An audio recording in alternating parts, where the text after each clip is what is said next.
So we're continuing with our 48 Laws of Power energy reading series.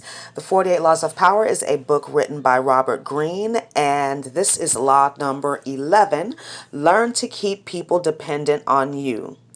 So when it comes to having power or influence over others, it's better to have people act from their own free will rather than being forced, right?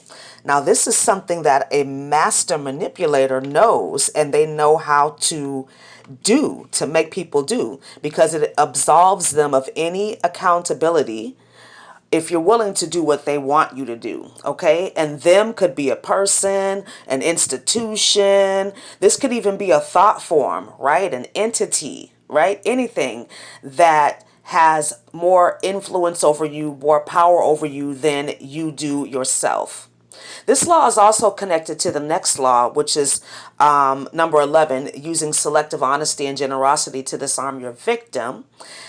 We'll talk about that tomorrow. But this situation creates codependency, right? When you are subtly being led to feel like somebody is being generous with you, but in reality, they're trying to cord you. They're trying to create a situation where you have to need them, okay?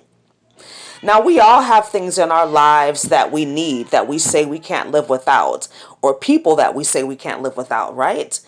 But the reality is we came into this world alone and without any worldly possessions, and we're going to leave it alone and without any worldly possessions.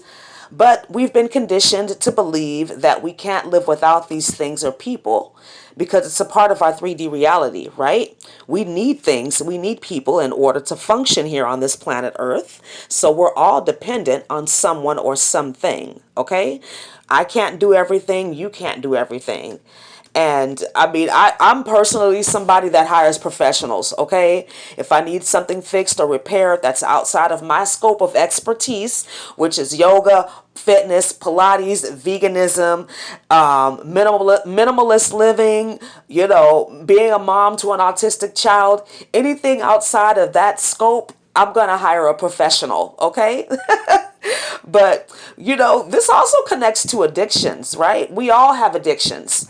Okay, and I define an addiction as something that has more control or power over us than we would like or than we would like to admit. Okay, that's my definition of an addiction. But from a broader perspective, this law also relates to your talents, your gifts, your skills, those things that only you can do, your purpose, your mission, what the world needs from you, okay? And this can only be found out through personal development, which is just as important as your professional development, right? Working on yourself every day should be just as much as a priority as you going to your job, okay? As a fitness professional, me personally, and as a spiritualist, I know how important it is to keep up with my certifications, to attend workshops and seminars, so that I can have more to offer to my clients, so that I can feel more competent in my job, and I can be more connected to you all in these readings, and even more connected in my personal yoga practice. And from what I can see, looking at the very powerful people in this world, power requires having relationships with people while still maintaining your independence and uniqueness. So that's just my perspective, my observation. Another way to keep people dependent on you is to know their secrets, right? So as an intuitive, I know people's secrets.